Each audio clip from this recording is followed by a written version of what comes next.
CPI നേതാവ് PK Shrimati നമ്മളോടൊപ്പം തത്സമയം ടെലിഫോൺ ലൈനിലുണ്ട്.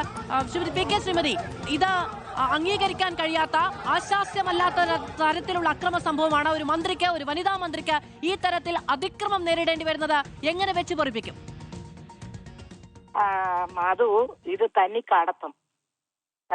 കോൺഗ്രസ്സുകാര് ഗുണ്ടായുസത്തിലേക്ക് മാത്രമല്ല, സംസ്കാര ശൂന്യമായ ഹീനമായ കാടത്തത്തിലേക്ക് നീങ്ങിക്കൊണ്ടിരിക്കുകയാണ് എന്നുള്ളതിന് യാതൊരു സംശയവുമില്ല. കാരണം ഒരു വനിതയായിട്ടുള്ള മന്ത്രിക്ക് നേരെ ഈ രൂപത്തിൽ പാഞ്ഞെടുക്കുക, അവർ കരിങ്കൊടി കാണിക്കട്ടെ, പ്രതിഷേധിക്കട്ടെ, പക്ഷെ കയ്യേറ്റം ചെയ്യുക എന്നുള്ള നിലയിലൊക്കെ എത്തുക എന്ന് പറഞ്ഞാൽ അതിനെക്കുറിച്ച് കേരളത്തിൽ ഇങ്ങനെയൊന്ന് സംഭവിക്കുക എന്ന് പറയുന്നത് ചിന്തിക്കാൻ കഴിയുന്ന ഒന്നല്ല.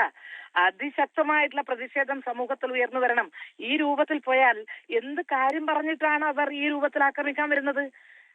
റെയിൽവേ സ്റ്റേഷനിലേക്ക് ട്രെയിൻ കയറാൻ പോയിട്ടുള്ള മന്ത്രിയെ ഈ രൂപത്തിൽ റെയിൽവേ സ്റ്റേഷനിലേക്ക് ചെന്നിട്ട് ആക്രമിക്കുക എന്ന് പറയുന്നത് വളരെ ആസൂത്രിതമാണിത്. വളരെ നേരത്തെ തന്നെ കാലേക്കൂട്ടി ആസൂത്രണം ചെയ്ത് മന്ത്രിയെ ഏതെങ്കിലും വിധത്തിൽ കയ്യേറ്റം ചെയ്യണം എന്നുള്ള ആ ആസൂത്രിതമായ ഗൂഢാലോചനയുടെ ഭാഗമായിട്ട് നടന്നിട്ടുള്ള ആക്രമണമാണിത്. ഇത് മുതിർന്നവരൊന്നും അറിയാതെ നടന്നതാണ് എന്നൊന്നും ആരും ധരിക്കണ്ട. കോൺഗ്രസ്സുകാർ അറിയാതെയാണ് ഇതൊക്കെ നടന്നു എന്ന് ആരും ധരിക്കരുത്. അങ്ങേയറ്റം കാടത്തമാണ്, അത്യന്തം ഹീനമാണ്. ഇത് മുതിർന്ന നേതാക്കന്മാർ ഇതിനെ സംബന്ധിച്ച് പ്രതികരിക്കണം. എന്താണ് അവരുടെ അഭിപ്രായം ഇക്കാര്യത്തിൽ?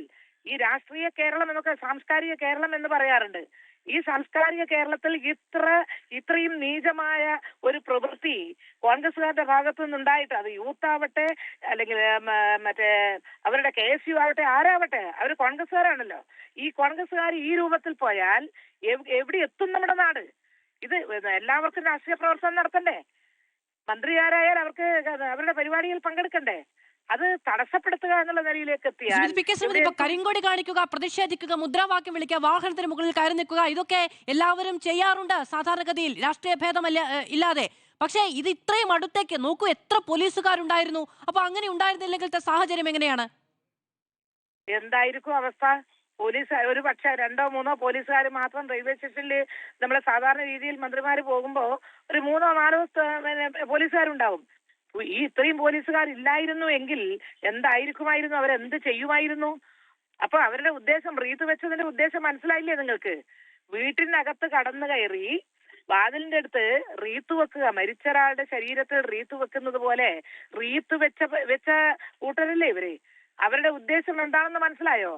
വീണ ജോർജ് ജീവിച്ചിരിക്കുന്നത് തന്നെ അവർക്ക് സഹിക്കുന്നില്ല. കാരണം കേരളത്തിലെ ആരോഗ്യ മേഖലയെ അത്രയും നല്ല രീതിയിൽ സമ്പുഷ്ടമാക്കിയത് സഹിക്കാൻ പറ്റാത്ത നിലയിലേക്ക് അവര് മാറിയിരിക്കുന്നു എന്നുള്ളതാണ് ഞാൻ ചൂണ്ടിക്കാണിക്കുന്നത്. അതിന്റെ ഒരു രോഷം, അവരുടെ മനസ്സിന്റെ ഉള്ളിൽ തിളച്ചു മറിയുന്ന രോഷം അവർ പ്രകടിപ്പിക്കാൻ കണ്ടെത്തിയ വഴിയാണോ ഇത്? അവര് പ്രതിഷേധിച്ചോട്ടെ, പക്ഷെ പ്രതിഷേധിക്കാൻ ഇങ്ങനെയാണോ? ഇതാണോ രീതി? അതിശക്തമായിട്ടുള്ള പ്രതിഷേധം സമൂഹത്തിൽ ഉയർന്നു വരണം. കേരളത്തിൽ അഖിലേന്ത്യാ ജനാധിപത്യ മഹിളാ അസോസിയേഷന്റെ പ്രവർത്തകരെല്ലാം കേരളത്തിൽ ഉടനീളം അങ്ങോളം ഇങ്ങോളം യൂണിറ്റുകളിൽ ഇതിനെതിരെ ശക്തമായിട്ട് വലിയ പ്രതിഷേധം ഉണ്ടാകുമെന്നാണ്. വളരെയധികം നന്ദി ശ്രീമതി PK ശ്രീമതി ഞങ്ങളോട് സംസാരിച്ചതിന്. ഇപ്പോൾ